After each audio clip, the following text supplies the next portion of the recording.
Hey Ryan. Hey there, how's it going? Funny thing is, this is falling in between my supposed Twitter diet. So after this room, I'm on a Twitter diet until Monday. Twitter died, I love it. Yeah, my aunt challenged me because we went out to dinner and I kept checking my phone and she felt like I wasn't paying me attention and she was actually not happy. So I made it up to her Monday by staying off my phone. I stayed with her until this morning. Um, but she was like, "Why don't you continue it till Monday? See if you can do it." So I start after this to continue the diet from Twitter. I won't be back on till Monday. I can get updates from ESPN and write about them if I want, but I won't share my thoughts on Twitter. Um, Should be a challenge, but I'm up to it. Hey Jay, I need to get Edwin in here because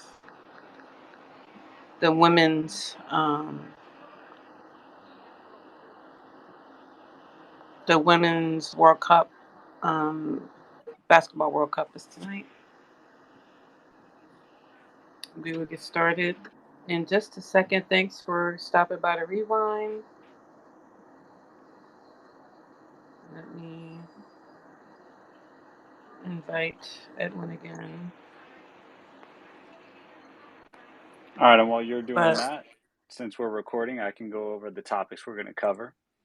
Um, yeah, Tonight, we're going to cover just our overall thoughts of episodes 4 through 7. So we're covering 4 episodes, 4, 5, 6, and 7. We're going to cover the end of Showtime. We're going to go over some of the Bus family drama. We're going to cover some of the off the court action that was discussed during some of the episodes. They really went into some of the stuff that was happening off the court. I want to have a little discussion about that. We're going to discuss the building of the Lake Show. Showtime ended, and they called the next build of the team the Lake Show. Then we're going to discuss what I'm going to call the Three Ring Circus because we're coming off of our discussion with the great Jeff Pearlman. And because we're now revisiting the Kobe, Phil, and Shaq era just from a different lens. So I'm calling that section the Three Ring Circus. And then we're going to close it out after that with some closing thoughts. So hopefully we can get Edwin here in just a moment and kick this off. yeah.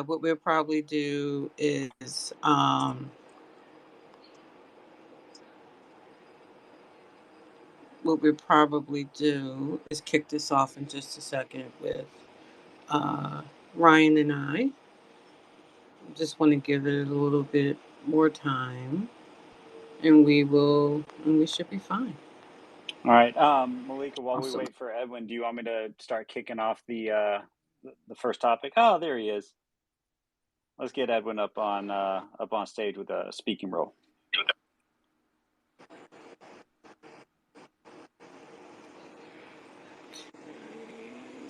Let's go.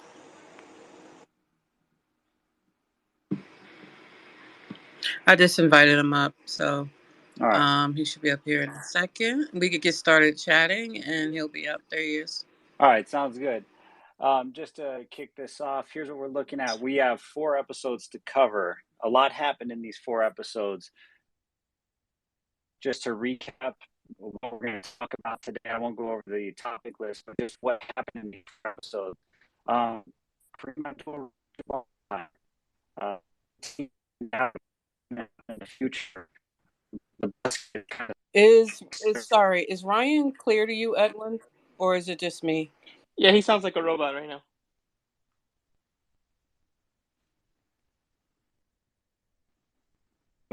of Yeah, I'm still hearing the robot sound. Like you're breaking up a little bit. Can you exit and come back, and then we'll pull you back up before we even get started? I think that'd be good, and then we can run through the episode. Then we can, and I'll edit the start time on this recording. So, no problem at all. yeah, remove. Am I the same right now? No, you're not. But I'd rather play it safe by you exiting and coming back. Well, I just switched internet connection, so if it's better now, it's going to stay better. Okay, good. Let's start then. All right, cool. Let's All right, going back. So we started off with Kareem Abdul-Jabbar retiring, made the team wonder about the future. The Bus kids started pulling away from their dad in both business and life. Coach Riley got distracted by fame. The team moved on, and then we saw, Magic Johnson have the tragic news that shocked everyone. We had a new era dawn, and the Lakers drafted a new point guard who embodied their cultural shift. Dr. Buss struggled to rebuild the team in episode 5. His kids returned to the forum. Magic Johnson also returned right before the franchise found its next superstars. Then in episode 6, expectations built because Shaq came, and Shaq entered the documentary, and boy, did he enter the documentary. He has that big personality. And Kobe started entering the documentary, making his bold claims and everything he was going to do in the world. We got to see their butting heads. The family business expanded. Dr. Buss's kids all moved up the chain, getting promotions, doing new things. Business and family became more entwined. And then we had Phil Jackson enter the fray. In episode 7, the last one that aired before this recording, major front office changes started happening. Dr. Buss's oldest son, Johnny, wanted to impress his dad, working with the Sparks. Family tensions grew. Meanwhile, the Lakers were trying to weather through all of this drama to chase titles, a three-peat, and all of that. So before we get into individual topics, let's start with Malika. What are your overall thoughts about where the series is heading before we deep dive into anything? How are you feeling so far about what we saw? I felt good about what we saw. And it's funny, like we've been talking about the Lakers, I feel like all summer, because we have. And I'm so happy we're coming almost to the end of this series, but love going through and researching y'all team. Um, but it's just so much rich history with the Lakers that I really respect. It was good to see. I thought it was interesting to see the Bus family and how they changed over, how their relationship was over time. And we'll get into that when we get to the Bus family. I thought it was Magic and fighting in terms of retiring. I felt his energy because he retired before he was due, and then he wanted to come back and finish it off, and it just didn't work out. I'm going to mention some of the comparisons to when Jordan returned. They were for different reasons, but it was almost similar. Like they were supposed to play a different role than they did, and they just couldn't give up the spotlight. They just couldn't. And I really enjoyed looking at. I didn't think I would be so into it, because it was so much Laker content, but I'm enjoying going past Showtime and getting to. We got to see Nick Van Exel. We got to see Eddie Jones. Like Rick Fox. I enjoyed seeing those folks, and Michael Cooper is always great, and James Worthy. So I'm enjoying the series so far, but I have to admit, I'm kind of glad that the series is coming to an end soon. There is definitely a saturation of Laker content right now, but I can't agree more. Anytime you can get Michael Cooper on the screen is a good day. Edwin, how about you? How are you feeling about what we're seeing so far from a 10,000, 30,000 foot level before we delve into anything? How are you feeling so far? And by the way, welcome to the show. Thank you, thank you. Yeah, I'm feeling pretty good. Similar thoughts to Malika. I'm definitely glad we're out of the Showtime age. I'm all Showtimed out. I've read enough books, watched enough documentaries, seen enough games, enough HBO shows. It's enough. So I think that's right now for me. Like you said, we'll get deeper into it later. Where this docuseries is now shining in that early '90s, mid '90s. We go even further than that into the 2000s with the Kobe Shaq era. In those years, I feel like even now it's still not covered enough, and still there's a lot of information there, a lot of stories there that can be told, and they told quite a few different ones. I like the insights we got into those years, into the Nick the Quick years, into the inception of the WNBA and the LA Sparks and things of that nature. So I think they did a great job, and I think when we look back, this will be one of the highlights in terms of all this Laker content. But I definitely agree with Malika. It's just been a lot of back in the day kind of coverage, and there'll be more with Kobe and the Redeem thing. So there's a lot of Lakers content out there right now. It's kind of been on the upswing. But I think when we look back at this, this will probably be one of the highlights from start to finish in terms of just kind of telling the story from the people who were actually there. Couldn't agree more. Now, we both, actually, all three of us have talked about the saturation of content, especially about Showtime. And early on in this set of episodes that we're talking about today, we kind of saw the end of Showtime. And so let's start there with the end of Showtime. During the documentary, James Worthy was quoted as saying about Kareem leaving, quote, "When Kareem leaves, it's like losing your right arm." Now, not only did they lose players, but they got new players. And I love a quote that Jerry West said about Vlade Divac joining the team. And he said, "Watching young kids have success who walk into the league with nothing, those are the things that make me feel good." And that's a great quote. I just like that about Jerry West, that he said that about Vlade, and having Vlade participate in this and say his own quotes, which I'll say some later on. It's a really nice thing to see the relationship between Vlade and the rest of the Lakers. Byron Scott had another quote talking about how, at a later time, the Nets lost the finals against the Lakers, and he was bittersweet. He hated losing, but loved the team winning at the same time. Pat Riley left the team, and his quote about leaving was, "Dr. Buss was beautiful. Jerry told me, he said he was so proud of me. Finally, we just have a meeting, Jerry Buss, Jerry West, and myself. We just come to agreement." I mean, it was that easy. I mean, it's something that not every breakup can be nice, but it sounds like they left on excellent terms. And that's a common sentiment I noticed from a lot of these people. About Magic leaving, Byron Scott said, and this is after, the whole press conference and everything, "He walked around the room to each and every one of us, gave us a hug. Then he went upstairs and told the world." And this was one of the saddest moments of the entire series for me so far. And Gary Vitti mentioned that Magic said his life wasn't over after the HIV diagnosis. And Gary Vitti's quote was, "I admired his strength. I was like, oh my gosh, but in my mind, I'm going, he's in denial, he's going to die." And Dr. Buss, I can't forget Dr. Buss's look on his face. And I'm sure we all saw that look on his face. I can't even describe it, but I'll never forget that look when he was at the press conference. And it was just, God, I don't know what the word to describe it is. I don't even want to try, but I don't ever want to have that look on my face. That's just not something I want to go through. And I feel terrible that anyone had to go through it. Magic had to go through it. Dr. Buss had to go through it because Magic was like a son to him. And we know now that Dr. Buss asked Magic, or I know a lot of us have known for a long time, that he asked Magic if he could retire his jersey so that Magic could be there to see it, which deviates from the norm for Lakers. At his retirement, Magic said, "I'm talking to a man upstairs there," and normally that would be about God, but he said, "We're going to talk about two men, God and the one who brought me here. To Dr. Jerry Buss, thank you for being like my LA father, taking me in, teaching me to go from a young man to a man. I really appreciate it." That just further solidifies how the relationship was. And then Jerry Buss said about Magic, "We met before he was 20, and I talked to his father, and he said, watch him, take care of him." And then I love how the documentary quickly cut to Magic, and Magic said, "And he did that." And so that was Magic acknowledging that Jerry Buss watched over him and took care of him. And to me, that was a really bittersweet moment to watch, kind of the end of Showtime, Kareem leaving, Magic leaving, Pat Riley leaving, just all the pieces kind of coming apart slowly but surely. And it was sad, and I knew it happened, but it did happen.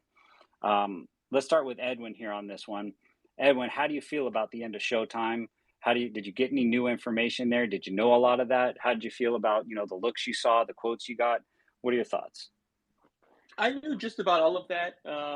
As you know, I'm a bit on the younger side when it comes to those years, so I hear more things. Like my parents told me things, and for me, that's a time when people would tell me, like my dad. I think my dad was with my uncle at like a bar when they found out and stuff like that. And I would always ask those questions: "Where were you when you found out?" And it's one of those moments for any basketball fan and Laker fan at that time. You hear those stories about when they found out, where they were, I think Jordan said he got a call from Magic and he pulled over and cried in his car when he found out. And it hit me really hard. I was actually tearing up watching it, and I didn't expect that because I obviously know what happened. I know that he's lived a long life since then and hopefully lives a long life after. But since I didn't experience that trauma at the time, right? Like when I was growing up, they told me he had HIV. I'm like, oh, okay, this guy's this guy and he has this and this is what happened. But they did a really good job of recreating the moment in the moment and making you feel like you were in the moment as it was happening. And I think that's what a really good documentary does. It puts you in that environment and puts you through the paces. And they did that with the stories. I didn't know about practice being stopped and they were told, go to the conference and don't turn on your radio and stuff like that. And James Worthy, of course, saying, well, I'm going to turn it on. And that's the first thing I did, but I didn't hear nothing. And all of that.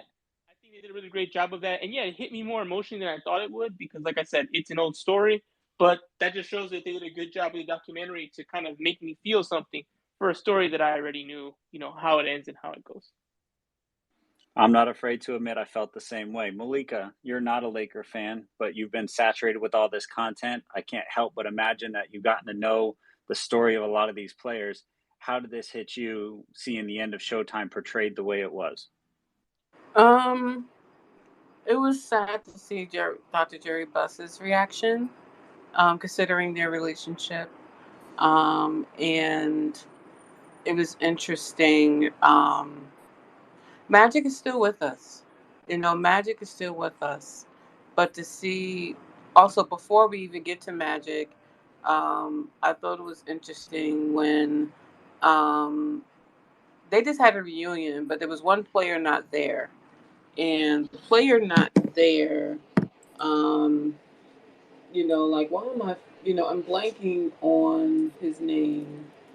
The point guard, the other guard, you know who I'm talking about. His name starts with an N. I think I'm mentally exhausted. Norm No, Norm Nixon. Nixon. Norm, I'm crazy, but Norm Nixon made a comment that like Kareem's going to championships are over, and when you think about it, it's like Kareem retiring was a sign that things were changing. Magic leaving before he wanted to leave, yeah, that was a sign. Like Lakers had so much upside since they were bought by Dr. Jerry Buss. They were basically in the finals almost every year in the '80s. They were on this high economically, every way. Like everything was swinging their way, and now it just seems now it seemed like the chips were falling. You know what I mean? And like it's like, okay, everybody has their time. It's almost like now is every 3 or 4 years you may get two or whatever, but after a while, because of the way the contracts go, it kind of skips and moves around like that wave that teams get on. But the saddest part was Magic. I feel like with Magic, like I know you guys are Lakers fan. I'm a Magic fan too, and it was interesting looking at Magic's perspective. But I feel like we went through this in detail with they call me Matt. Like they call me Magic. Went through Magic's side in detail. It was looking at his teammates talk about it. It was gut punching, but like I feel like we've talked about this a few times, the Magic part.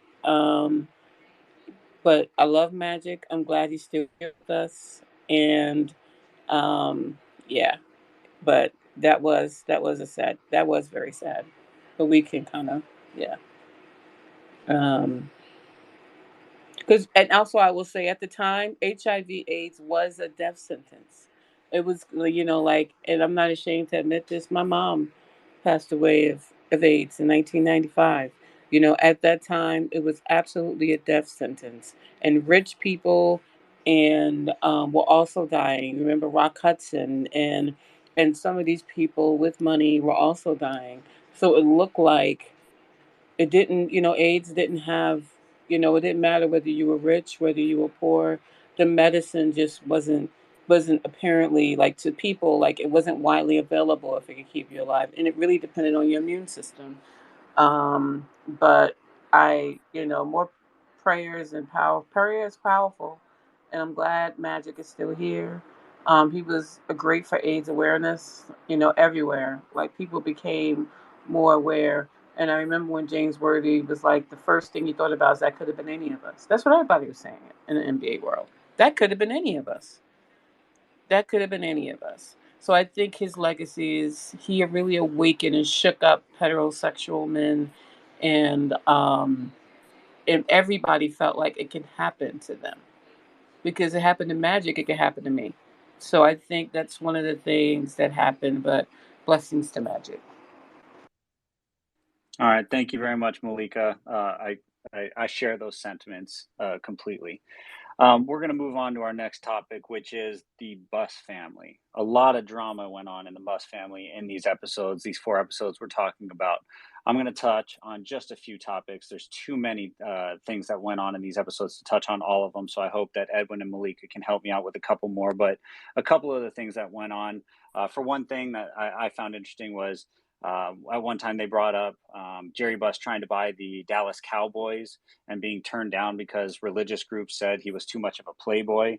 I found that kind of humorous a little bit, considering what goes on with football owners in today's world. Looking at you, Patriots owner. Johnny Buss had a quote early on in one of these episodes where he said, quote, "It just wasn't the happy family that we thought it was going to be." And we saw in a lot of the episodes, the family did not hold back.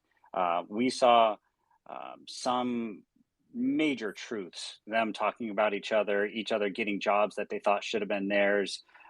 Johnny getting the Sparks job when others thought Jeannie should have gotten it. Jim getting a job that others maybe didn't think he should have gotten. Jim thinking a lot of infighting.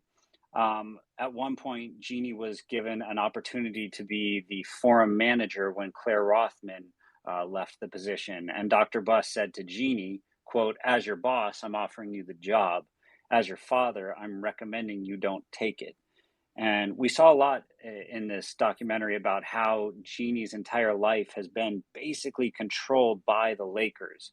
She just has dedicated her life to it. She had a marriage that ultimately didn't last because of circumstances, but she's never been able to have kids. She's never been able to have a stable relationship outside of one with Phil Jackson, which many would say was not a great relationship, and it's all due to what I would say is being married to her job. Now, going back to her relationship with her dad, one quote that caught my eye was Jeannie said straight into camera, quote, "When I was 7, I told my friends that my dad died. I got tired of people asking where he was." And to me, that goes back to the upbringing of these children, of their dad abandoning them, at a young age to work and always be gone. And then, how he changed as an adult to try and, make up for that by giving them things and involving them in the business and everything. But that's just how they were brought up. It's a different type of upbringing.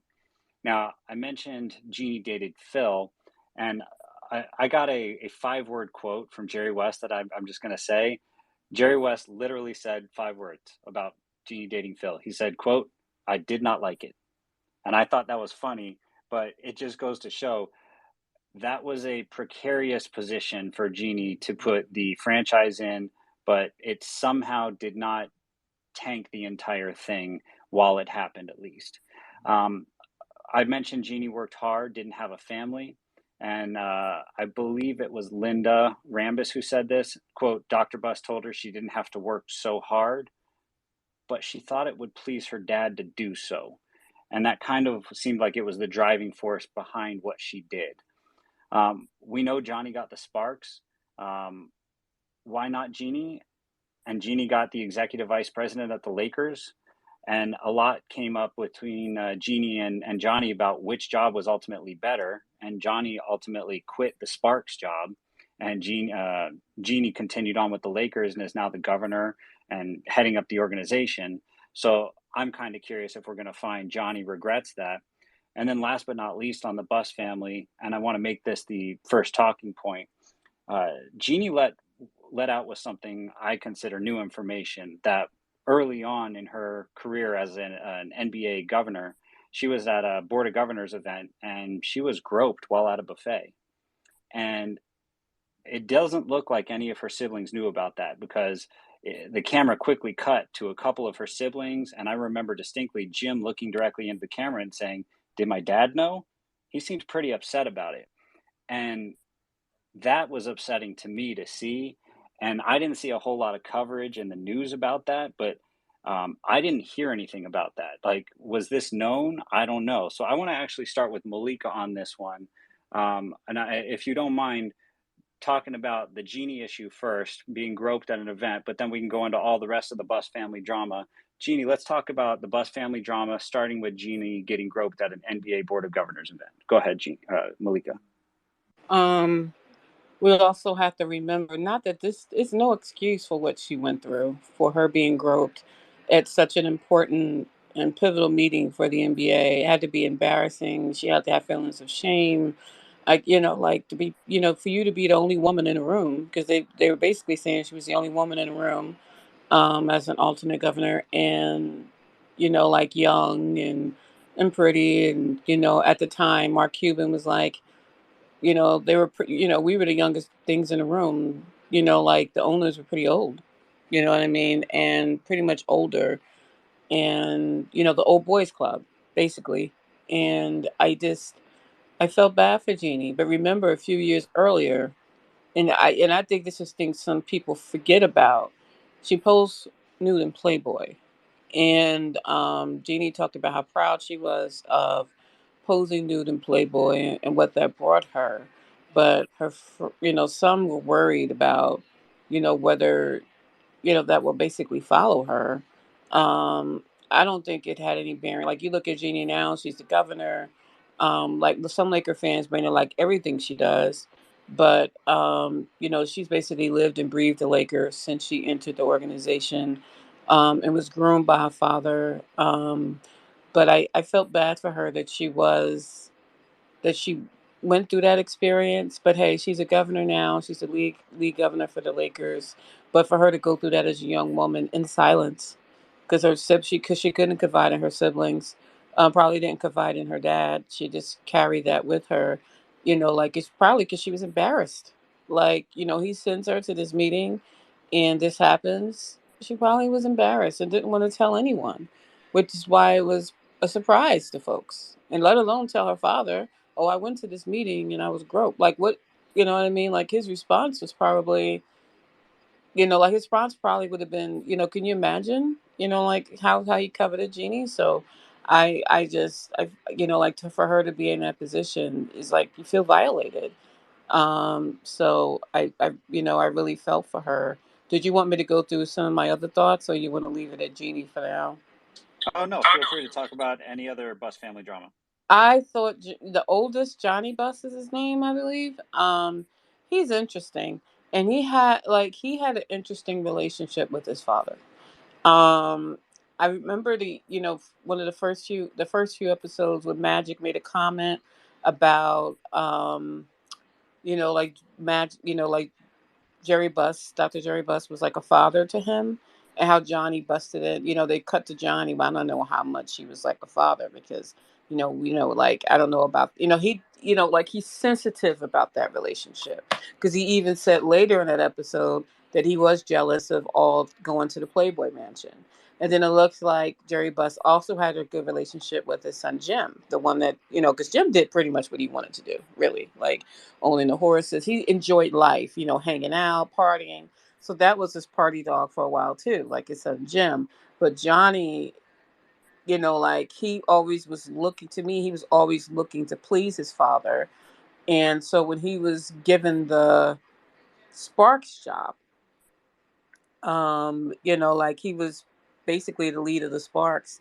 Like, and we got to remember, when the WNBA was introduced in '97, like, like, the commissioner, asks key owners to, like, host the franchise. We really don't know how much. I don't believe, some of these owners really wanted to, like, really invest in the W. Like, like, from the inception, Jerry Buss gave the franchise to his son to run, and his son found it fun. Michael Cooper was talking about this invigorating working with the Sparks. Where it looks like he really was proud to be the lead, for the Sparks. They won championships. He was proud of that. Um, and like he was proud when his father called him, because he was in the midst of everything going on with the Lakers with Shaq and Kobe and them winning. But him and his father called him and congratulated him. That meant that was powerful for him because they didn't have a close relationship. And he called to congratulate him, and that was a proud moment for him. He did something because he ran other businesses that didn't work out for the Bus family. And this he got right. And Jeannie was jealous because she wanted the Sparks, which for some reason I didn't really know that. But Johnny's thing was, well, she gets everything else. You can't have everything. In his eyes, she was always got the better opportunities. So now you're jealous because I finally got something. Like I finally got Sparks, and was so appreciative of Lisa Leslie and Michael Cooper. I think that really meant something to him. But after the honeymoon, when the W was first introduced, after a while, the honeymoon, you had to roll your sleeves up and really get into the weeds and really dedicate more time to the Sparks. And it just wasn't going right and going well. Like there were, the league wasn't doing great, a little bit after the honeymoon years. You had to really dig in and really be creative, really to turn a profit, to really, bring fans to the games. And that extra work and that extra dedication, Michael Cooper was just like the day to day began to get a little out of control and not in a good way. And he went to his father and he stepped down. And his father was like, well, let's sell it. Well, if Jim's not going to run it, if Johnny's not going to run it, meaning we can get, let's just sell it. And so it was like Dr. Jerry Buss never really wanted to own the Sparks. I think he did it because he was asked by, we'll never know, but I think he was, asked by David Stern, and with them being one of the bigger markets. And, but Lisa Leslie is just was a gift to the LA Sparks, and what an amazing leader and Hall of Famer. Now she's a co-owner of the Sparks. Along and Magic is one of the primary owners of the Sparks. Him and the Dodgers primary owner also own the Sparks, and he's very much involved. So hopefully Lisa Leslie and Magic can get together and fix what's going on with the Sparks. They no longer have Derek Fisher, but I think that was key and important because Johnny said in the one thing, he was not happy that the Sparks were not invited to be one of the teams at the Staples Center. They were left behind at the forum. It just wasn't brought up. And his comment was, did my father just give me this job to have something to do? Now, keep in mind, he's running a championship franchise with one of the greatest women players of all time. This franchise, which he has the responsibility for, that he was the champion for, supposedly, because his father didn't invite them to the Staples Center. His question was, did my father just give me this job just to give me something to do? Like that was their relationship. You're talking about a WNBA team. So I just felt like, okay. So he took the job to please his father and to, to turn it into something to please his father to get his acceptance, because it was Jeannie, Jeannie, Jeannie, Jim, Jim, Jim. And their dynamic was interesting. Jim just wanted to, he was good with numbers, but Jim just wanted to enjoy his life. And Jeannie, she was hated on by Johnny, especially to me. Like, and their relationship, I just didn't get the impression that their relationship was close at all, or maybe even today. Like this, I just think Johnny just has issues, and that's my synopsis on a. But Jim is somebody that I wouldn't mind. Like if he was in a bar, like having a conversation, he's interesting between the horses and everything that I just found him to be interesting. Johnny just looks like he has anger issues, and the other sister, she was cool enough, but you know, Dr. Jerry Buss picked Jeannie for a reason. The fact that you want to have a beer with Jim Buss shows how much you are not a Laker fan because you have not experienced the burn that happened from I him when have he was in not. his role. I'm just talking So about his personality. I'm just talking about his personality. On we see you, Buffalo. We'll bring you up in just a second, but it. I'm talking about his personality. So you're right. no, I'm a I Nets get it. fan. I get it. I'm a I'm just Nets saying fan. there But is that no Laker girl. fan. There is no Laker fan that wants to sit down and have a polite conversation and a beer and just laugh and giggle with that man. But all right, I'm going to move it along to Edwin Garcia right now. And Edwin, um, uh, Malika talked long and about a lot of topics there. Feel free to go in here about anything on the Buss family, Jeannie's drama, Jeannie dating Phil, Jeannie's come up, Johnny, the Sparks, anything, Jeannie getting groped. What were your thoughts about the last 4 episodes and how the Buss family drama played out? Go ahead, Edwin. Yeah, I'll start with the genie thing. I think that hopefully everyone already knows this, but there's always someone who maybe doesn't. But this happens. This kind of things, and unfortunately even worse things, happen to women all the time, and they don't speak about it. I've had many. I can't even. If I sat down and wrote it down, it would take me, a couple hours to make sure I wrote down every time a family member or a close friend confided in me in something like this, or even more extreme, unfortunately, and never reported it or told it, to my knowledge, to anyone else, because of the things that Malika mentioned and Jeannie mentioned: the shame, the feeling uncomfortable, the feeling of an escalation. If it was, let's just say, another owner, like, does her dad try to beat him up? Like what happens there? And that helplessness of what can even be done? Like, what's even going to be the end result of this, other than me having to relive it, and then maybe something escalating beyond what I want. And I think that that's something that we all have to keep in mind. Jeannie Buss even then was a very powerful woman. She's an even more powerful woman now. Those stories are unfortunately a dime a dozen, and you probably know more people who've been affected by it than you even know, because people don't. We just live in a society where unfortunately people aren't coming forward all the time with those kinds of things, and I think you saw it from the family, right? Despite their quarrels and like jealousy and all that, when they all heard that story, there was shock in their faces, and just flabbergasted by the fact that is this true? Did my dad, like, I didn't hear that? What are you talking about? Like, they were getting that information for the first time, and you could tell it was shocking to them, and they can't believe she's never told anyone through all these years. When it comes to the dynamics of the family, I think it's been one of the most interesting things of the docuseries, because Jeannie gets out there, but the rest of the family, we really don't hear from them. A few of them aren't really involved with the Lakers like that, and a few, as Ryan's mentioned, are, but they don't really speak much.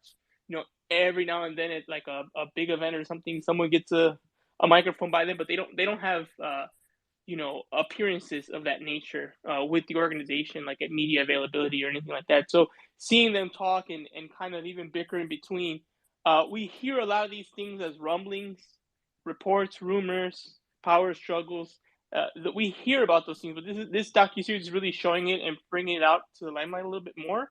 So it's been very interesting to see, because there's definitely a side of people who feel like Jeannie's always been slighted and always had to fight against her brothers, and a few people who think her brothers are the ones who are supposed to do this, and you're kind of seeing it play out during this series. So I'm very curious as we go past these 2000s era, and unfortunately to the passing of her father, how they talk about that and how they share how that happened and how that went down, because it still is like a very famous, Lakers story on how Jeannie actually came to be who she is now. So I'll be very curious to see how they portray that and how people talk about how they felt about that, because that's coming up, and I think that's probably the juiciest part of these, like, infighting that happens. All right, thank you, Edwin. Buffalo Soldier. Right now, we're talking about the Buss family and the Buss family drama, specifically Jeannie, Johnny, anything related to the Buss family. Did you have any comments on that particular topic before we move on to the next topic?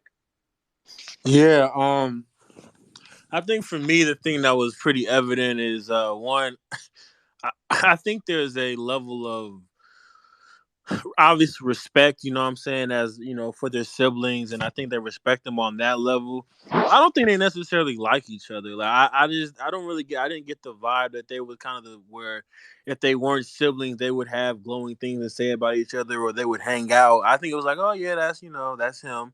Like I think one of the things that was really interesting to me was when Jim was kind of talk. I think Malik, you kind of alluded to it when I think Johnny. Excuse me if I get the names confused, but Johnny was like, he was the owner of the Sparks and he was stepping down because it became too much. And Jim kind of was like, yeah, that's what Johnny always does. Like it was kind of like it was on brand. He didn't say if it was, Johnny was like, oh, I was trying to figure myself out and I was kind of lost at that moment. But Jim was like, this is what he does. He picks up something and then once he's done playing with it and once it's done being a honeymoon phase, he kind of just drops it and is like, yeah, whatever. So I think that, and they always obviously didn't, full on say like, oh, this or that, but every once in a while when you hear them talk about each other, them one little sentences will come out where it'll be like, oh, yeah, that's what he does. Or when Jeannie was like you said, Malik, and when he was like Jeannie got a little jealous, well, damn, Jeannie, you can't have everything. You know what I'm saying? Like little stuff like that where their true emotions kind of come out. And I will say this, the other thing that's really funny is like how Dr. Bus and this Bus family, like these are multi-million-dollar corporations that they're giving out like his lemonade stands. That's very funny to me. Like, oh, yeah, he gave me some horses, like a horse stable to run. Like, what the like? That's not something where it's like, oh, okay, you can have that, or like, oh, I'm the Los Angeles Sparks. Yeah, we won championships, and a former Laker great was our head coach, and we sold tickets, and we had these amazing players on our team and championships. And that's whatever. I don't really feel like doing that anymore. I'm gonna just, I'm gonna go sit on my money for a little bit. So I do think that always is the funny part where it's like these guys are ridiculously rich. Like this is a family where it was like obviously I have great respect for. I won't say respect because I don't really know what they do, but like obviously they've accomplished things, and Jeannie's running the job with the Lakers. But it's like at the end of the day, it gives me like I don't know, like I'm watching Game of Thrones at the same time. It's like it's like the royal family, and they got like I don't know how to explain it, but it's like I think some of They're the the royal. problems They're the royal family of the Lakers. They're exactly they're the basically. Targaryens or what. Yeah, it's like this royal family is like, oh, I think I should be the rightful heir and this and that and blah blah blah blah. So I do think some of the problems are funny when you take it out of the scope of it being the bus. You just take it of this is a family business, and the kind of the intermingling and rivalries were a little funny. But besides that, yeah, I think the overall vibe is that besides this documentary, I highly doubt that they have constant communication with each other, if they had any at all when this comic documentary came about. All right, thank you, Buffalo Soldier. And I'm going to keep you up on stage and ask if you want to jump in on any topics. Just feel free to raise your hand, and we'll bring you in. Really appreciate your contribution. The next topic we're going to jump in on here, and actually before I do that, I threw something up on the jumbotron. My favorite tweet of the off season: the Lakers are having a Showtime reunion in Maui. It's the best. The tweets coming out of that, the pictures coming out of that are the best. Hope you guys have been checking that out. Take a look at the tweet on the jumbotron, just like a team photo. It's awesome. I think Malika alluded to it earlier that Norm wasn't there, but most of the team from back then, it's just amazing. But anyway, moving on. Next topic is going to be a short one, but I wanted to make sure to bring this up because of the undertones through it. Off the court. So things that were happening off the court during this 4 episode stretch. There's really only two topics I want to bring up into the conversation. Number one is the documentary made a point to talk about the crossover in culture between what was happening in the hip hop world and in the NBA world. And that went not just between music, but also between how people dressed. And they didn't specifically talk about it, but those of us that watched the NBA at the time know that that led into the eventual dress code and, the NBA looking like gangsters or whatever the quote was at the time. So that was a very interesting topic to bring up in a Lakers centric documentary. But then the more serious one that I want to make sure that we talk about was during a Laker game, it came out over the loudspeakers, don't drive away from the arena certain directions. There's riots happening.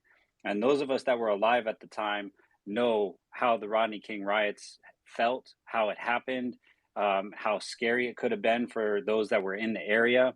And then Byron Scott has a very famous quote that was, quote, "I understand how they feel. I don't condone it," regarding the rioters. And that got him in a lot of trouble. Now, I don't believe he would have gotten in the same amount of trouble today. At least I sure hope not. But I would like to have a quick discussion about those two topics. Malika, let's start with you talking about the hip hop and basketball culture crossover and the LA riots and Byron Scott's quote that got him in trouble. Malika, go ahead.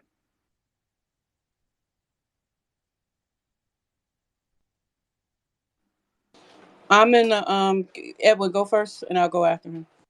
All right, Edwin, go ahead.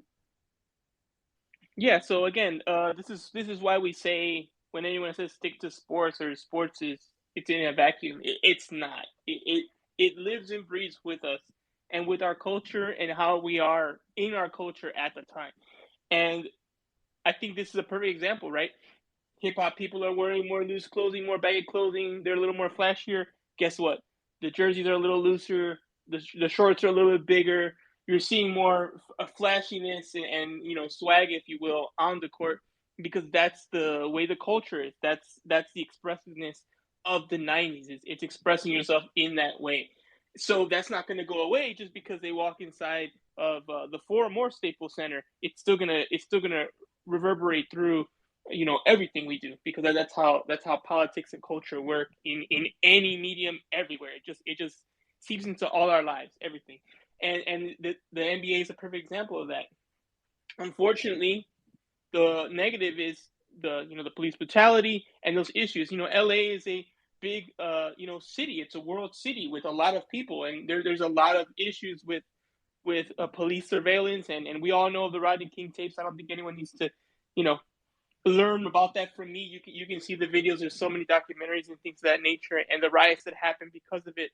Again, what Byron was alluding to was he understood the people's frustration that they get to that point where it's like, enough, I don't care.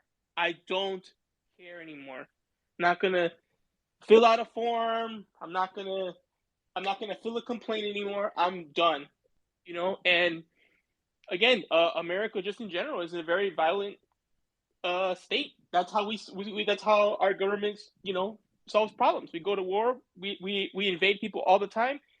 We're very pro the gun rights and all that stuff. So it's funny that when the shoe's on the other foot and the people start revolting, it's like, oh whoa, what's with this violence? I'm like, that's all I've been raised to know is that violence is how we solve problems, and we have a right to guns. We have a right to say what we want. And when you want something, you just take it. That's the American way. It's capitalism. You just take it, you grind, you take it, and you keep growing and growing till you have all you want. That's our culture, like it or not.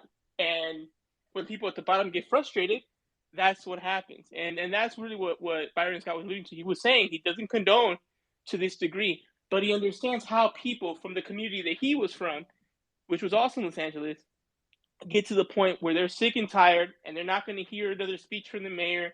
They're not going to hear a superintendent apologizing. And definitely not when the guy gets away after court, which is really what tipping point was, as people remember.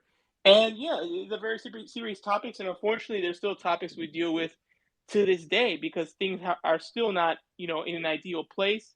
And the Lakers had to experience that being from LA, some of them, and actually literally the stadium being in LA and having to deal with these things that you can't just take the prettiest parts of Los Angeles and not take the other parts of it. It's all part of a melting pot, and you have to embrace all of it, and you have to try to work your best on making it a better place year in and year out. And in the '90s, I think we can say that we had to face some of those uglinesses as well, just like we've had to do here, unfortunately, in the recent years. All right. Thank you, Edwin. Malika, are you ready? Yeah, I'm ready. Sorry about All that. right. Go My ahead, new Malika. children. But I just wanted to say I appreciate it. I remember that period very vividly. It was outrage everywhere. And LA, I remember going, oh my God, LA.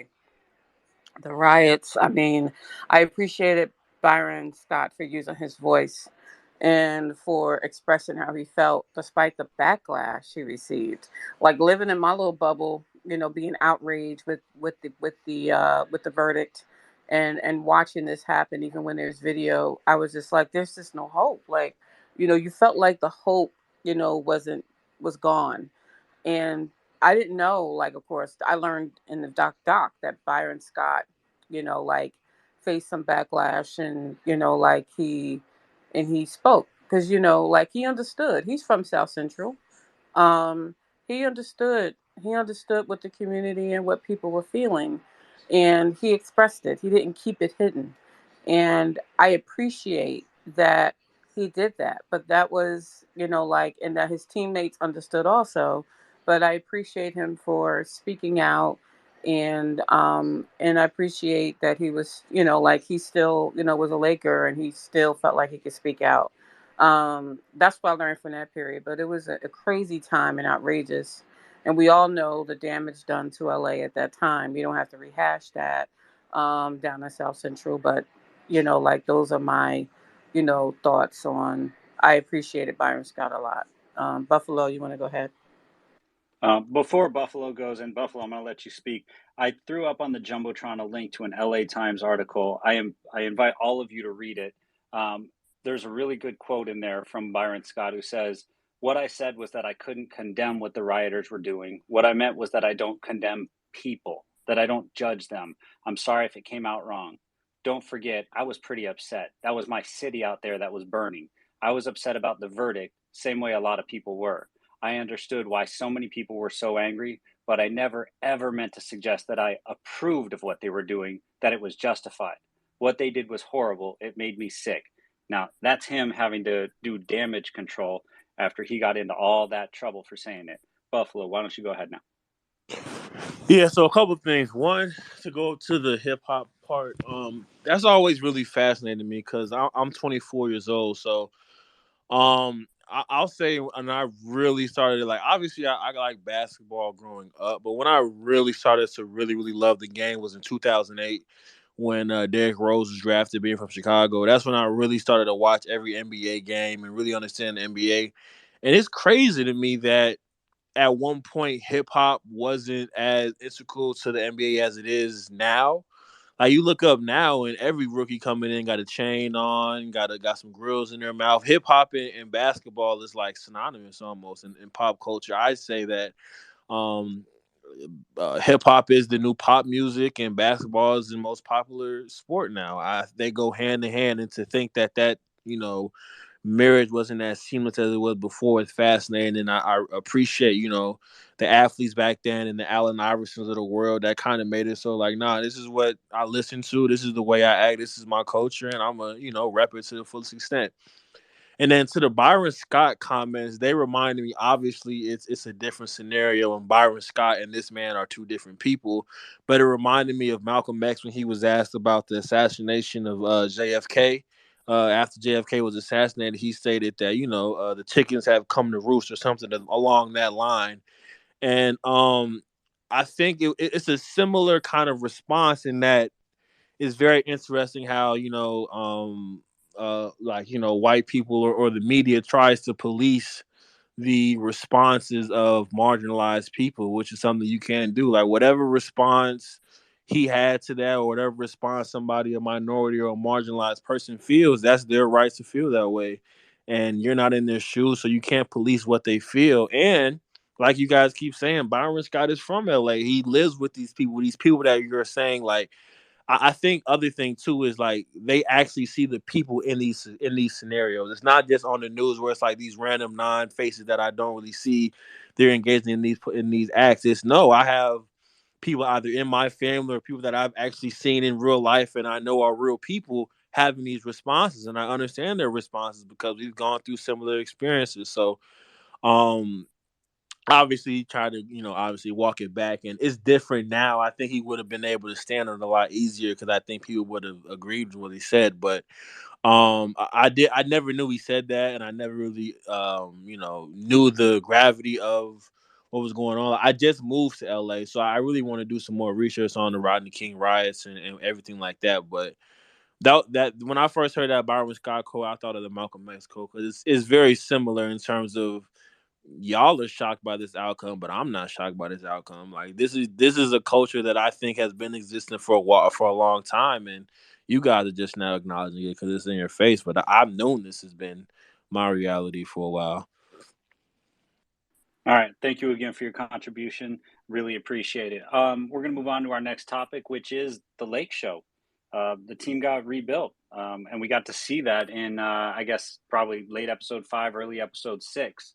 Magic Johnson came back as a coach this time. They tried a couple different coaches, we saw, and something funny happened, in my opinion, when Magic came in as coach. He struggled a bit with the team, and then he did something that I couldn't believe, but he took the team outside to get some fresh air. And then he said, quote, "Take a deep breath, enjoy it. You like this air? Some of you might not be here next year to enjoy it." Talking about that fresh LA air. Gary Vitti, and I have this in the invite to this room, this quote, because the Lakers were losing. They were bad. The quote was, "The Showtime Lakers sold winning. When you can't sell winning, you sell hope. We couldn't sell hope because we were so bad that there was no hope." Man, that was sad. And I remember going through that again later in the post Kobe years. I remember going through it after Shaq left for a little while there. It's hard when there's no hope. So I totally understand what he says. Then we saw Magic return to play again. But they knew Showtime was finally over when the Rockets eliminated them. So this was definitely the end of one era, the start of another. I feel like it had ended before that, but Magic, having his on again, off again relationship as a player kind of made it wishy-washy. Then Kobe came onto the fray. He came in and did a workout. And again, Michael Cooper is my favorite person to see interviewed. And he mentioned many times in his interview that there may or may not be a videotape. And he said, quote, "Some people say he kicked my ass in that workout. No, I'm not going to say that, but he did get the best of me." And I've heard quite a few recaps of that workout from many people. And I got to believe that Kobe beat the snot out of Michael Cooper in that. And Michael Cooper was probably still pretty darn formidable at that time. Now, Jeannie Buss was quoted as saying at that same time, landing Shaq was a way to reinvent Showtime. So to her, that seems like Shaq was the bigger piece out of Kobe and Shaq to them at the time. And I don't know if everybody knows it. I knew it ahead of time, but trading Vlade to get Kobe and Shaq to free up the money to do that with no guarantee, that was really ballsy. Not everyone knows that they took that huge risk with no guarantee of getting the return, and it happened to work out. This is yet another example of how much risk the Lakers organization has taken ever since Dr. Buss has owned the team. I'm not sure they're taking that type of risk anymore. It's interesting to see how many times it's worked out. It's also burned them a couple times. And of course, in a Lakers run documentary, they're probably not going to spend as much time talking about the times it didn't work out. Now, Kobe did wind up joining the team. We all know how young he was. Big Shot Bob is quoted as saying, "Once Kobe's on the team, we crack open a beer in the locker room and someone says, 'Hey, you have a minor in here.'" So it portrays a different type of dynamic in the locker room when you have a little kid in there, basically. I mean, you got to remember, these are all men, veterans. They've been playing around other men for a long time. And now all of a sudden you have this super young kid who couldn't even sign his own contract in there. That's just not common. Then we see Kobe and Shaq actually play for a little bit, and the documentary to me kind of flew through some of the playing, which is fine. I knew the outcome of a lot of these things. We see the infamous Kobe airball game in Utah, and Byron Scott tells us about Kobe. He looked at that as a learning experience, and he was going to come back the next year with a vengeance, and he did. And we all know from history that he absolutely did. And then Rambis was saying about the changing of the guards, that when Kareem and Magic were here, Magic used to say this was Kareem's team. I told Kobe to just say that it was Shaq's team. He wouldn't just say it. And that was, to me, kind of foreshadowing the beginning of the Kobe and Shaq feud. And I don't know why they have Ice Cube as someone being interviewed on this, but he's an interesting cat. And Ice Cube was quoted as saying, You don't have Batman and Robin, you have Batman and Superman. And I guess that's a good way of putting it, because Batman and Robin is a number one and a number two, and Kobe and Shaq weren't a one and a two. They were I guess people say 1A and 1B, whatever you want to call it. There's two alphas. Now, Shaq told a great story about when he went out to Phil's ranch in Montana, had to move a log. I've heard that story a bunch of times with, Shaq basically saying it was Phil testing him. But Phil promised him, if you listen to me, I'll make you MVP this year. So let's take it up to our speakers panel.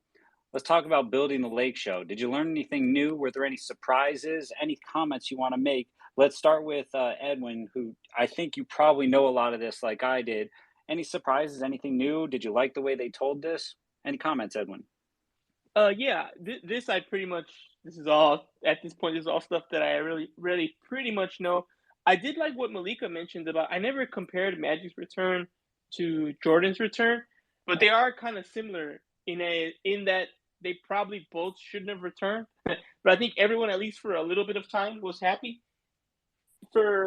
As Malika knows, I'm not the biggest MJ fan, but I think at least with MJ's return, I feel like everyone knew what it was. He's old. He's just having fun. The Wizards aren't going anywhere. Maybe they make the playoffs. Why not? Let's watch him just do a 2-year, goodbye. With Magic, it felt a little more mixed because I think Magic still thought, oh, I can be that guy. And me with the young guys, we could really we could do something. I think there was a little too much hope. While with the Wizards, they were just happy to have Jordan play. It was awesome. Sold a bunch of jerseys. They were the talk of the NBA at least a little bit, at least during the regular season. And with Magic, there was still an expectation of maybe with Magic being here with Eddie Jones and Ceballos, maybe they can make a little run. And then I think that's why that kind of ended quicker. Just that season.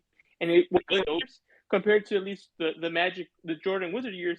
They're kind of a fun, at least a little fun time they get kind of talk about the rings and the championships.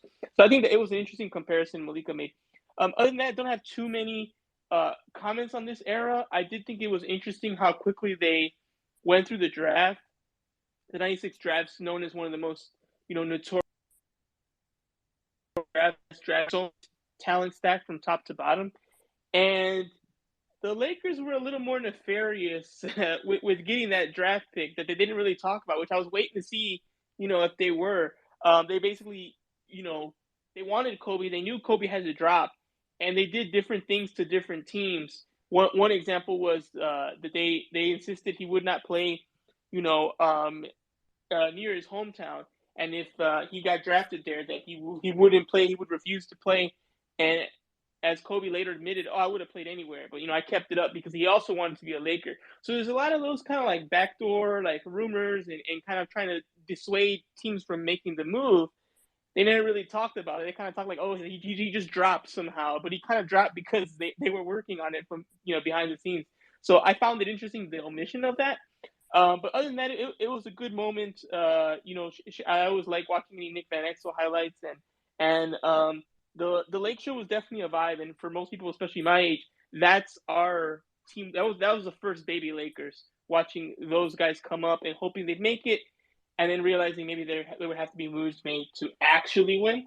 Kind of like what the Lakers went through recently with Lonzo and them, and having to trade them away for a star. It's a very similar story, just different players. I completely agree, Edwin. Malika, non-Laker fan, I'm going to let you speak before it looks like Buffalo wants to chime in. So, Malika, let's let you go first as a non-Laker fan. Did you learn anything new here? I know us Laker fans that this was our wheelhouse as we grew up. This wasn't a lot of new stuff. It was just reliving a certain section of our lives. So, Malika, what are your thoughts on this section of the documentary? Yeah, so I'm glad that they had Nick Van Exel, and not surprised that Cedric Ceballos is not in here. And Eddie Jones. But yeah, with the Magic part, the only reason I mentioned compared to Jordan, because I think Magic came back because he just had that fire to continue to play. And, he wanted to go out the right way, helping the Lakers. But then he got with the team and wanted to be the man still. And the younger players were hoping he would mentor and help them. And I compared it to Jordan because Jordan didn't come back because he wanted to play. He came back because he was trying to get an ownership piece, and they swindled him like with Washington. So I think they both came back for the wrong reasons, and then wanted to capture their old glory and wouldn't give up the spotlight when they probably should have. And like as a Jordan fan, I don't like to mention those years, even though he still was a scoring machine and he still was good on defense before he got injured. But I don't like to mention those years. To me, the Bulls years matter, but it all matters. I'm not. Let me stop that. Yeah, I'm still a Jordan fan, but it was interesting because they kept trying to get Magic to help them. I think it was from a business perspective. He was trying to help Jerry Buss from a business perspective, also because it was like Buss came to him for one of those, just to help out.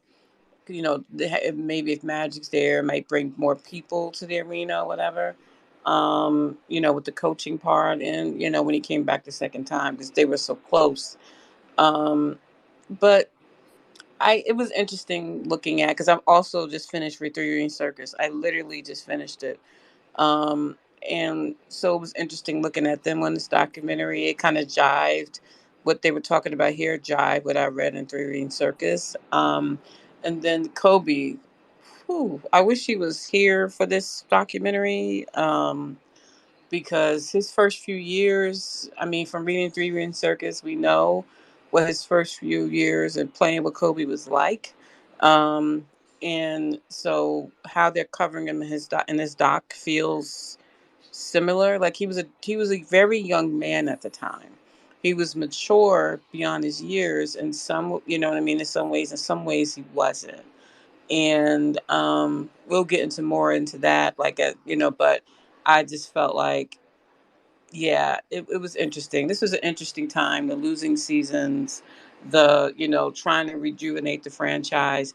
And Ice Cube and Snoop were always the celebrities they talked to about the Lakers. Remember, Ice Cube did the ESPN. He was the voice on the ESPN, the great ESPN doc on the Lakers and the Celtics. But I don't think Cube was needed here, personally. You didn't have to have that happen there. And I get tired of seeing Snoop everywhere. But I'm not an LA Laker fan. So, like you guys can, you know, deal with that.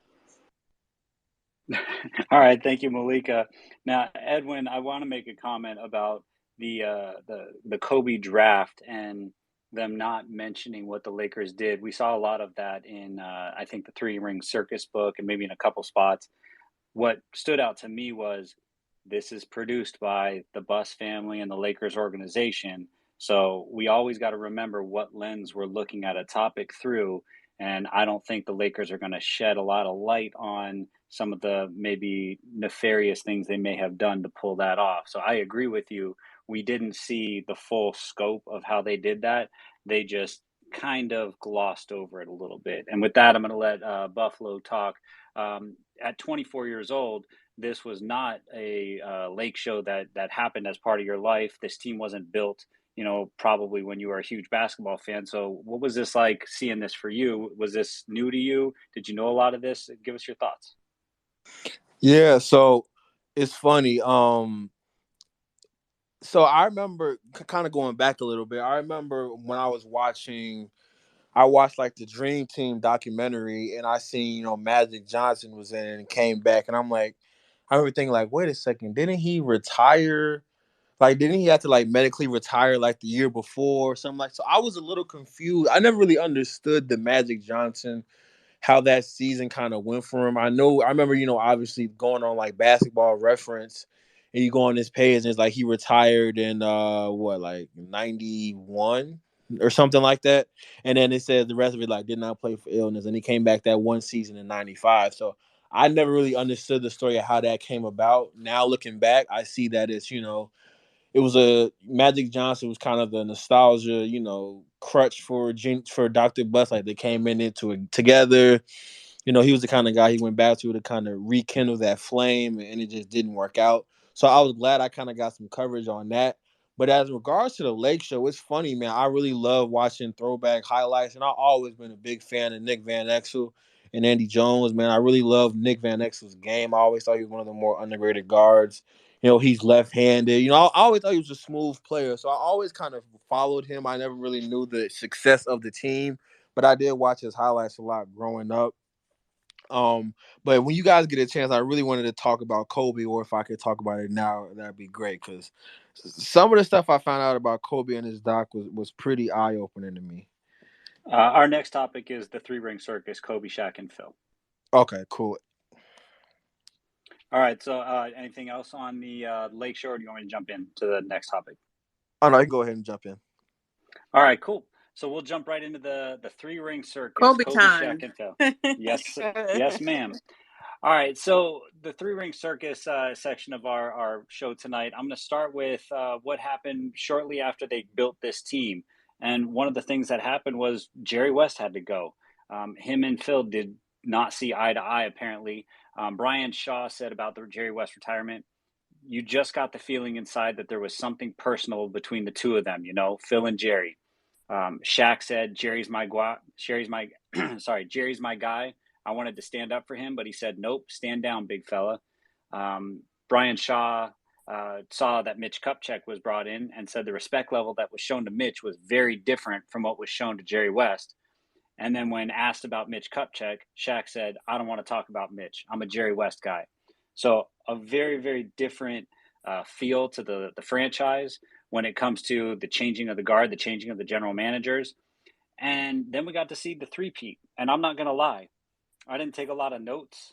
I didn't take a lot of quotes. I just sat back and enjoyed reliving the three-peat. So I don't have any quotes to give you right now. Just a three-peat happened.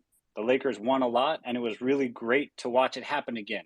So I'm going to move on to what happened after the three-peat, because I just sat there enjoying myself, a huge smile on my face as I watched the Lakers win again, going, wow, that was really fun when it happened.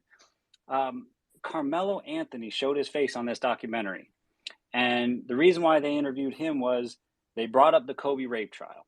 Now, I don't think they spent a lot of time on the Kobe rape trial, but they did talk about it a bit. And Carmelo had a quote about this. His quote was about Kobe, this man is going through so much shit off the court. He flew in from a court case, and the fact that he played and at the end of the game hit the game-winning shot said a lot about his mental perseverance.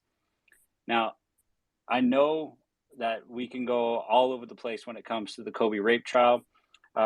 We spent a lot of time on it in a previous room with Jeff Pearlman. I don't know if we want to spend a lot of time on it now, but we know it happened. We know it affected the team. We know it affected how they played. We know it affected winning. I'll let you guys decide if we spend time on it. But then the team started falling apart and seeing cracks.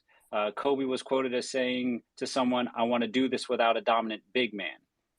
Kupchak said to Phil Jackson about Kobe and Phil's beef, you're the coach, you figure it out. But if it comes down to Kobe or you, I'm keeping Kobe. And so Kobe was Kupchak's favorite over him and Phil, because Kobe and Phil were not getting along. And then Jeannie was quoted as saying, my dad told Phil, I'm probably going to trade Shaq and Phil. Let me start over. I'm probably going to trade Shaq. And Phil said, that would be a huge mistake. And my dad said, well, it won't really matter to you because you're not coming back. And so Dr. Buss decided to keep Kobe over Shaq and to keep Kobe over Phil. And that was the end of the three-ring circus. That was the end of that era. So I'm going to throw it to, let's start with Malika, and then I'm going to end with the Laker fans. Malika, how do you feel about how that Laker era with Kobe and Shaq and Phil went, how successful they were, and how quickly they fell apart? Go ahead, Malika. I'm amazed at the three-peat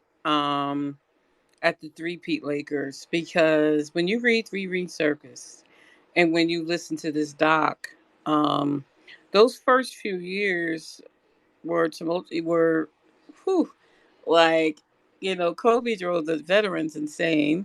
And then and Shaq is like, he was so great. He was so dominant. I think with Shaq, he was so dominant. But there were also areas of his game that if he would have just spent a little bit more time on, that could have really rounded him out better. Like, yeah, he was a great dominant force, but if he was able to hit more of those free throws or do some other, like, Shaq will always be, yeah, the greatest dominant player I've ever seen. I know Wilt was great too. I'm looking at Mike. You know what I mean? I know Wilt was great too, but I I would, like in Kobe was coming into his own and learning, every year. And Phil, yeah, Phil is a whole. I want to have a separate room on Phil, and I just some of the things he said, I just don't know. But he's a great coach. But those three, it was like throwing them in a pot, and it's amazing that they got three championships, considering how they were off the court. Um, Rick Fox, had a decent relationship with Kobe, but the Three Ring Circus, I mean, they got three chips. They were great players, but it's like I knew as fans, you had to know that wasn't going to last forever. That eventually it was going to come down to one or the other. But I'm amazed they got those three, but they were a great team. But I'm amazed they got those three. But All everything we right. know now, especially. All right, thank you, Malika. Buffalo Soldier, I'm actually going to let you go next. What are your thoughts on the three-ring circus of Kobe, Shaq, and Phil? The start, the three-peat, the end. What are your thoughts? So many things.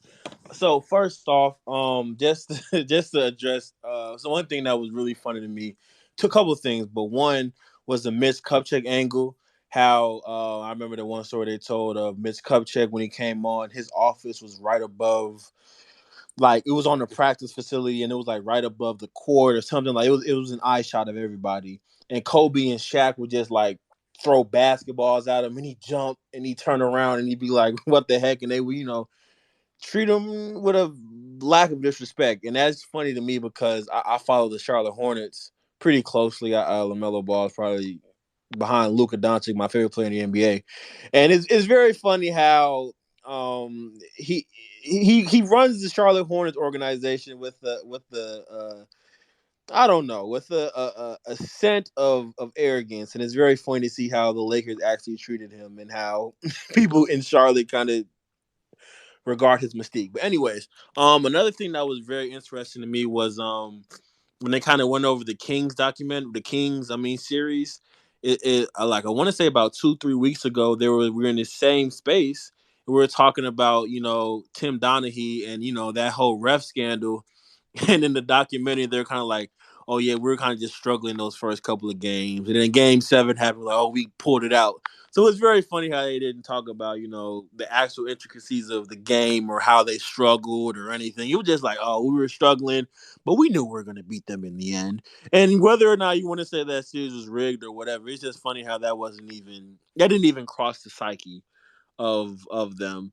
And I think so for Kobe, I remember growing up, people kind of be like, oh, Kobe's a ball hog. And, obviously I kind of felt the same way. I watched games and be like, yeah, he doesn't pass the ball too much. But the level of the vision that he had with Shaq and the people on his team was insane. I didn't know it went to that extent. Like, I remember Mitch Kupchak said, I think he said Jerry Buss took Shaq and he took Kobe, and they had a conversation. And Mitch was like, hey man, you guys, you can't do this, man, or we're gonna fine you. Like, you guys can't be attacking each other in the media. He's like, okay, cool, no problem. You're right. And then in the car, he calls the radio show and it's like, yeah, fuck this dude. I'm not gonna be here if he's here next year, and all this kind of wild stuff. And it's like, I don't give a damn how good of a talent you are. There's no way you could do that with a teammate. And then for Shaq to say, kind of, they didn't really go too much into it, but they said one of the big reasons for the rift was something about Kobe talking to the police during the investigation. They kind of said it for like 2-3 sad sentences, but they never explained it. So like, my question is like, did he say that Shaq was there, or was it just because Kobe had a conversation with the police at all? Because I didn't No, understand that part. that's pretty publicly known information that Kobe brought up Shaq's name as doing some things when he does things with side chicks. And I won't get too deep into it, but he basically outed Shaq as having side chicks and went into detail about what Shaq does to take care of them. and used that in his defense with the police. And that went into the public record, and that's not a good thing to throw a teammate under the bus and out him as having side chicks, basically.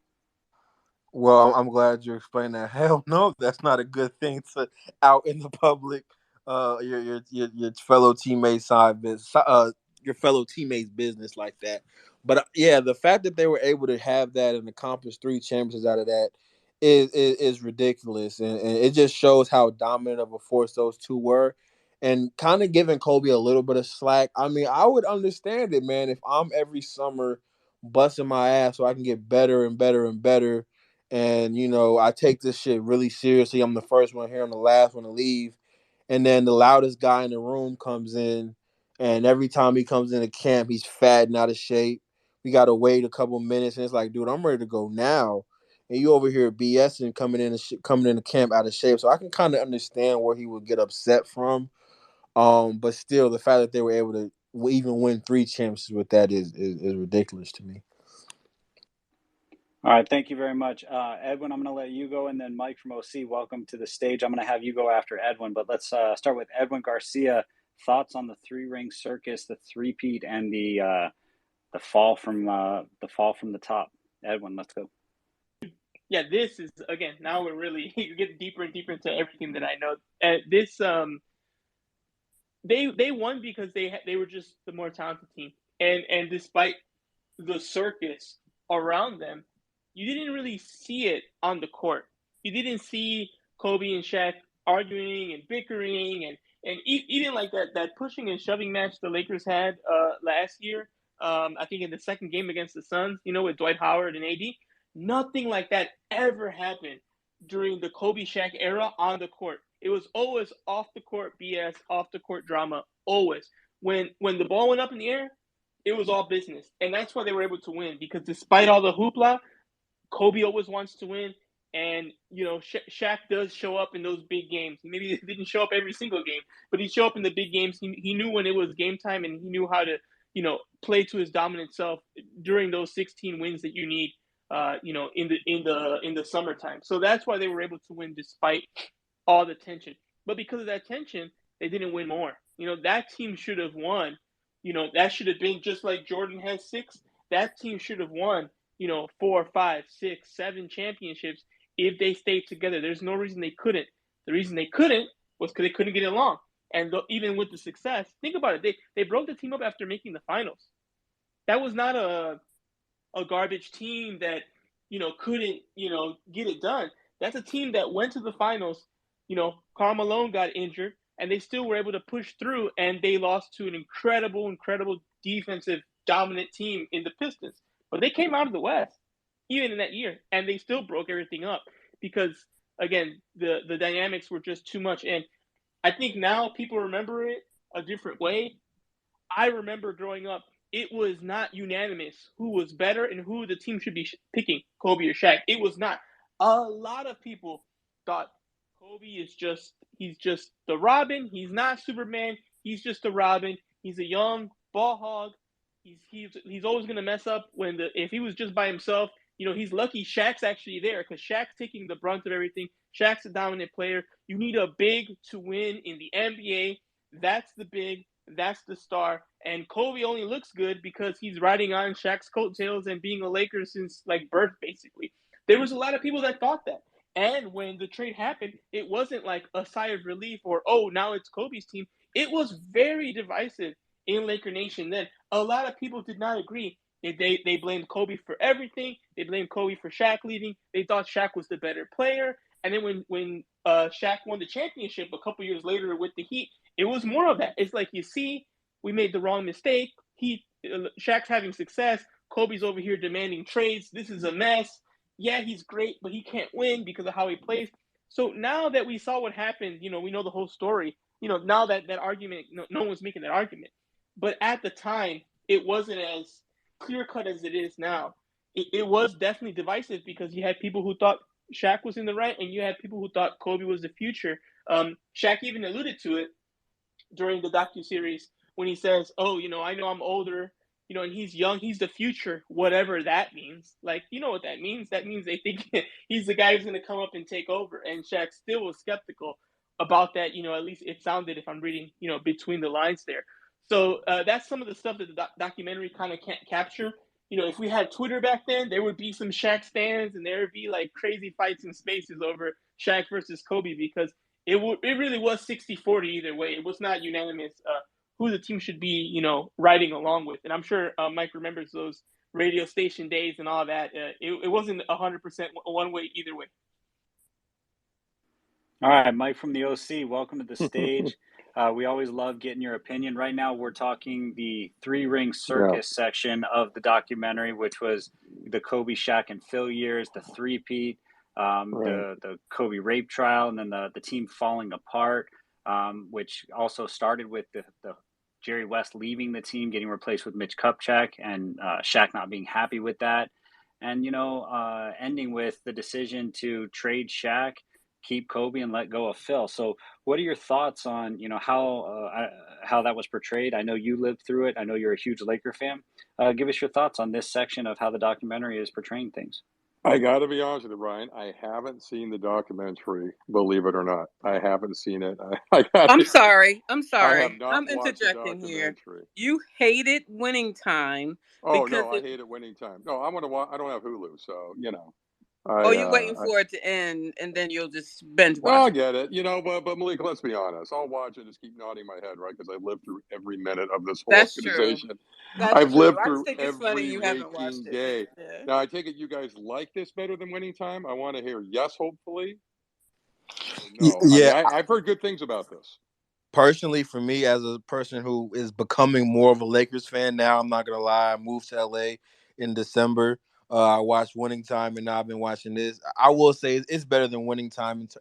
It's a different animal, though. It's not fictional. Right. It's not really meant to be entertaining. It's more of a. It's a straight, right? Yeah, but it's good though. It's really good though, I will say. I mean, it's a doc. So this one is a doc, and it's put on by the Lakers. I get it. And it's put out by the Lakers. And they're not just in the Showtime era. They're actually they covered it all, right? They're covering it of it all to present day. You get the real bus background story with the kids. Because as a New Jersey, as a Nets fan, I didn't know all of this drama with the with the bus kids and how much they like each other.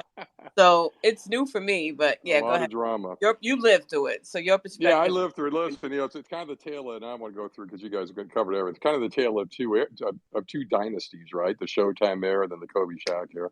It's like so different, right? Showtime was just what it was, but this era with Kobe and Shaq, you're right. I mean, so much drama involved, right? Just because you have these two guys that both thought, they were the one, right? And completely different personalities, completely different work ethics. We know how Shaq showed up every year, pretty much out of shape. He got himself into shape and drove Kobe nuts. And he did get himself into shape, right? 2000, 2001, and 2 is as good as any player in the playoffs. It's as good as any performance you'll ever see by a big man. I mean, that was just absolutely unbelievable. We just steamrolled everybody. But, I mean, Kobe... What can you say about Kobe? I mean, I'm sure you guys covered it. He's so headstrong, right? They wanted to toss him out right when they didn't know if they could keep him because he's just so driven and so headstrong and so single-mindedness. I mean, we've never seen anything like this in basketball. Maybe Michael, but this guy was just a different animal. But, like you guys talked about, the three-peat was great. And then, of course, I remember during the rape trial. I mean, I remember when it all went down and he had the apology and the Vanessa, it was a summer press conference, then the ring, and then flying back and forth during that 03-04 year, right? It was amazing, right? Because he had to fly to Colorado. He'd get out the helicopter, land at Staples, right? I'm pretty sure he'd get up and play a game and played well, and did that like all season. And then it all kind of blew up right in the finals. Right, it all kind of blew up. Malone didn't play, and we just got blitzed by just a great, coach Larry Brown at his Pistons, and everything just kind of fell apart. But I'm of the belief. I mean, I'm kind of like, I wish we would have. If they would have stayed together somehow, they could have won a couple more. But the personalities, they just kind of went as they far with it. So maybe, like you said, we're glad we got 3 out of it because there were some tense times, and I'm sure this has covered a lot of that. Now, let me ask you guys a question: Is there a lot of Kobe's? Is there a lot of Kobe's interviews in here from the past, previously, or they just kind of talk about him pretty much? Or is there anything Kobe on screen, during... There's a little bit of it. They're using some Yeah. footage of Kobe's interviews from when he was Yeah. younger. I mean, Yeah. they're talking about the time when Yeah, he from was that younger at period. this point. It's from that Yeah, and period. from that Yeah. period.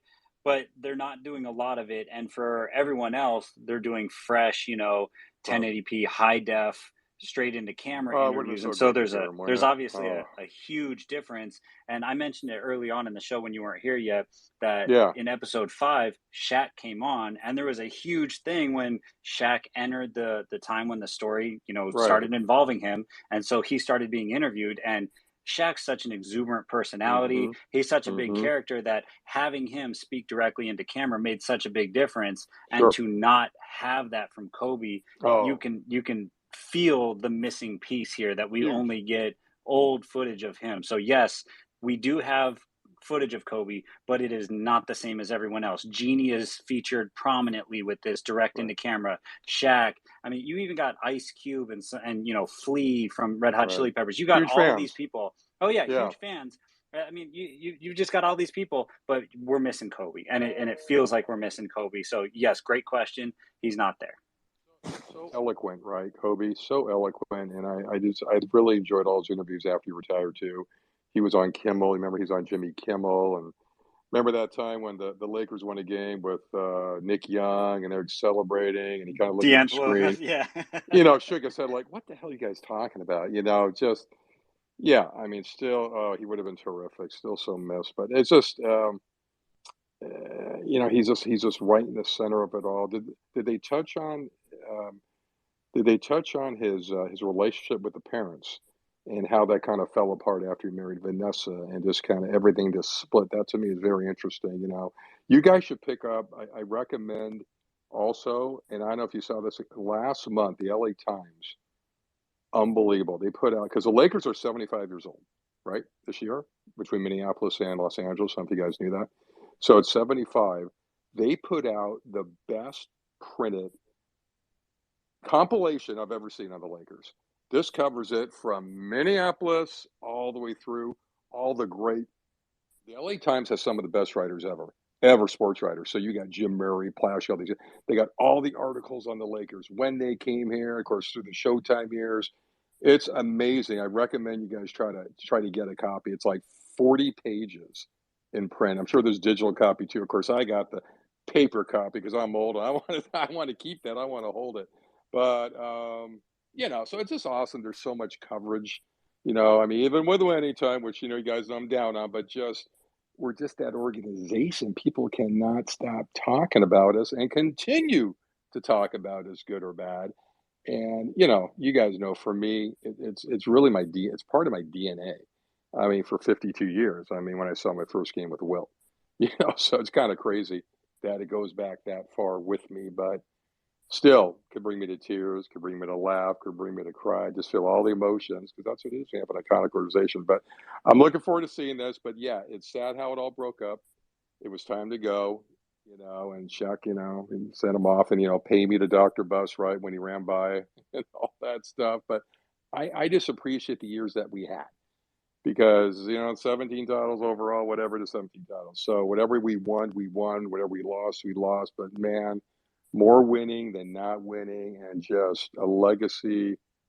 Aside from the Yankees, maybe the Canadians, like no other organization, So I'm All looking right. forward to hearing more about it.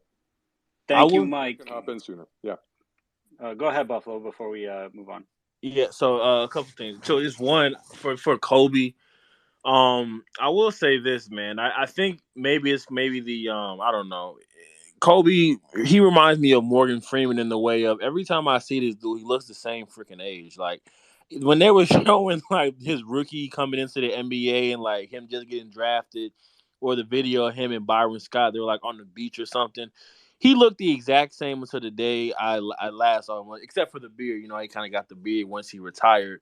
But this man looked the exact same age the entire time I've ever seen him on the screen. So that was pretty funny to me. And that's all I really wanted to say was he just looked the same from his entire life. It's pretty funny. All right, thank you very much. Now, the last thing I want to do here is give everyone a chance to give a final thought and what they're looking forward to coming up, because we know that once Phil and Shaq were gone, we had some downtime. We had Kobe going Super Saiyan, scoring 81 points. And then we also beat the Celtics. We got a couple more championships, and I'm really looking forward to the Kobe and Pau years, because Pau is near and dear to my heart. That was amazing to me. I'm looking forward to seeing Ron Artest join the team. I'm looking forward to Ron Artest saying, "Kobe passed me the ball." I hope they interview him. I can't wait for that. So let's go quickly around to the speakers, get your final thought and what you're looking forward to in the future in the last couple episodes. Buffalo, I'm actually going to start with you. Final thoughts and what you're looking forward to in these final few episodes. Yeah, I guess the last thing I'm kind of looking forward to is LeBron James. Actually, I want to see how impactful they feel that bubble championship was. I want to see if kind of it holds the same kind of weight for them, because every time they talk about one of the championships, it was met with like, "Oh man, like this is amazing," and we're so glad to finally be back to this level of winning. I want to see if they give LeBron James that same level of weight of, "Oh, LeBron came back and it was a tough time for the Lakers, and we really needed him to kind of bring us back to this new era." And I really just want to see the weight that they put on him and Anthony Davis winning that title in 2020. I think that would be interesting. And then lastly, I want to see if Lonzo and Brandon Ingram are mentioned at all, which they probably won't. They'll probably skip over it a little bit. But really, the new era, I want to see how they kind of view LeBron in this new regime of the Lakers. All right, thank you. Now, Mike, I know you're not watching, but we left off with the team getting broken up, Kobe, Phil, and Shaq. Yeah. What would you look forward to most when you do finally get around to watching this for Well, a you know what? closing A out? couple of things. When you guys are talking about the radio station, so when Kobe, I'm not giving it away. Kobe almost went to the Clippers, right? I mean, literally, before we got Powell, he was that close, and he went on the radio that summer. I remember at KLAC 570 in Los Angeles. He was freaking roasting the organization. He was pissed. He really, I thought he was going to go, and then of course Jerry West talked him off the ledge, and I'm sure they'll go over more stuff, but just something like that. And the relationship with Powell was just absolutely beautiful. I mean, that was just incredible. Powell's going to get his jersey retired, shortly here at crypto, whatever the hell it is. Of course, Powell named his daughter, I think, after Gigi. This incredible relationship and just those titles. And I got to say, Chris, yeah, I mean, Ryan, that 10 title and all the titles I've seen all 12, right? I got them right, 12. Yeah, all of them. That 10 title versus the Celtics, I can't remember a game where I was literally screaming at the TV because Kobe had a terrible game. He couldn't shoot, but he did other things well. I wanted that so bad for him. And so for him to get that finally, win that fifth, was such a cherry on top of the cake. It really was. It had to happen to beat the Celtics finally for him. I'm sure he would have been regretting it, if he didn't beat them. And to put that 5 to stand up. When he chased that ball at the other end, at the time, you remember that? The time went off the clock, and he chased the ball, grabbed the ball, went to the scorer's table. That's as iconic as a scene we've seen after a game where he's standing up there with the 5. So I was just so happy that we got that. He got that fifth one, and we got that one versus the Celtics. So yeah, there's a lot to see, man. I'll have to sit down and spend a few weeks watching it, but I'm glad you guys are enjoying it, learning a lot too, probably. Thank you very much. And Mike, you have no idea. That's probably my favorite Laker game of all time. And like you said, Kobe had a terrible game, and it's still my favorite game. I mean, thank you, Meta. And Sasha with the 2 free throws at the end. Oh, God, yeah. The machine hitting those free throws. He could have done it with his eyes closed. And Kobe passed the ball, and Kobe was rebounding like a monster. But, man, I can replay that game in my head. Edwin, I'll stop talking about that game. What are you looking forward to in the closing episodes of this show, Edwin? I also love that game. And so I'll talk a little bit myself. Yeah, it's my favorite game. I've rewatched that game at least a dozen times, at least. And I think that's still telling myself. I watched it on my birthday. A dozen times? That's impressive. At least, yes. Yeah, at least. It's on YouTube, so there's also on NBA.com. They now have all the 2000s finals, so you can go check it out there. I've watched it so many times. I watched it for my birthday, especially when we were in quarantine. I'm like, just put on Game 7. I made some wings, and it was awesome. It's for so many reasons. It's the last Kobe one. It was the one against the Celtics. All that history, and then how hard it was. It was a game that, again, if Twitter was around, it would have been hilarious seeing, like, the Lakers stink and this and that. And then as as the third, fourth quarter happened, the whole thing flipped. So any of the Powell Kobe years is going to be fun, and definitely want to see how they set up where we're at now. Because right now we're in a tumultuous, scary time in Laker Nation. What's happening with Russ? What's happening with Bron? Can they build another winner? What's going on? Is this like the end of the Kobe years where they're not good but they got a star, and now it's just switched with like it's LeBron's the star but they're not any good? Like what's happening with the team? There's a lot of uncertainty and anxiety in Laker Nation right now. And I wonder how they're going to kind of talk about that. There was a clip that they in the sizzle reel kind of hyping up the show. LeBron says, 1 minute you're on top, and the next minute, and he signals like a roller coaster falling down. And I'm like, I wonder if he's gonna. That's him talking about these years. Like, what is that little clip about, and how is he gonna set that up? So I'm curious to see obviously the Kobe Powell time, and then how they describe where the team is now, because I feel like if you ask 20 Laker fans, they're going to give you 16 different answers on where the team is right now. All right, we're going to let Malika Walker, the host of this show, normally have the final word here. Malika, what are you looking forward to moving forward? And then also talk about the next episode of The Rewind. Thank you. I'm looking forward to, the Pau Gasol, Kobe years. Even though I'm not a Laker fan, I really enjoy the history of all teams, especially the Lakers, especially with their long history. But I'm looking forward to seeing those years, Kobe's retirement. Um, I'm looking forward. I mean, Bron. I mean, yeah. I mean, I'm not extremely excited about the Bron part because to me, with Bron, when his individual documentary comes out, I want to hear about Cleveland and in Miami, mainly with Bron. I mean, to me, he's more them. Lakers to me belongs to the other great Lakers teams. But Bron, yeah, I'm assuming he'll close it out because he did bring them a chip. And I don't care what people say about the bubble not being a real ring. It's a ring, damn it. It was a ring under incredible circumstances. Clippers totally, they bombed. You know what I mean? But next year, it'll be interesting with so many, like, who are the Lakers going to play at point guard? Who is going to be the final team that steps on the court, at least on opening day? How would Darvin Ham, because he's getting a lot of press, like he used to do Phil Jackson. You can say what you want about Phil Jackson. He got results with great players when people before him couldn't do that. So I'm curious, like, if Darvin Ham is the new Phil or something. The way they talk about him is like you would think he won a championship as a head coach. So we'll see how he does leading the Los Angeles Lakers, and hopefully he does bring you guys does really good there. I would like to see Jeannie win a ring without under today's NBA, because they try to take away the glory of that championship she did win as leader. And I'm looking forward to seeing more bus drama, because I haven't been tracking the buses like that. They weren't the owners of my team. So I'm curious to see and learn more about that you guys already know that I don't. Um, and I'm looking forward to seeing this season to see how the Clippers and the Lakers actually do this season, with the Clippers looking overloaded, to be honest. But the next episode of the Red Rewind, we will be talking about the And One documentaries. There were two in the space of just a few months.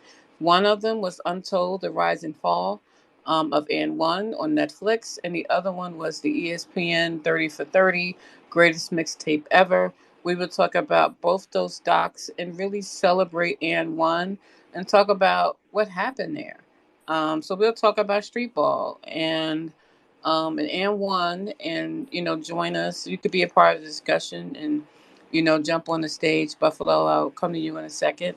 The week after that, we're talking about The Rise of the Black Quarterback. Great book by Jason Reed. So we will talk about that book and the great black quarterbacks and just the rise of the black quarterbacks through history. We're going to talk about that book.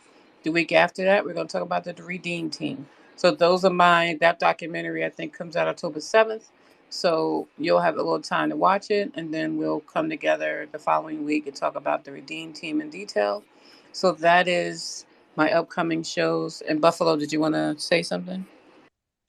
Yeah, no, I'm really looking forward to those upcoming shows. And no, I'm sorry, I just saw this Ime Udoka news, and obviously it's not the Lakers, but what the hell is that about, man? Yeah, I saw that too. What the hell could he possibly Facing have? a lengthy suspension, possibly. What the heck is that Yeah, about? it's wild. Sorry, Oh, I just had to bring that up. I'm scrolling Twitter. I'm like, what the fuck? That's crazy. But hey, okay. Malika, don't forget when you mentioned the Clippers, they have one Western Conference Finals in their history, and we have 17 titles. So I just want to make sure I always throw that in there.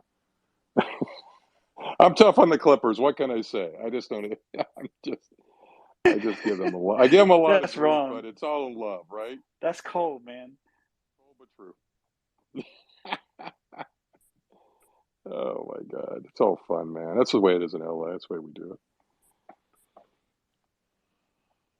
All right, Malika, you want to close this out? Yeah, and eventually we'll have a room on Sarver and that whole episode and that whole saga. After the team is sold, we will document and talk about it. But we are done. See you guys next week for N1. Definitely watch those docs and join us for the conversation. One love. Thanks, everyone. There you go.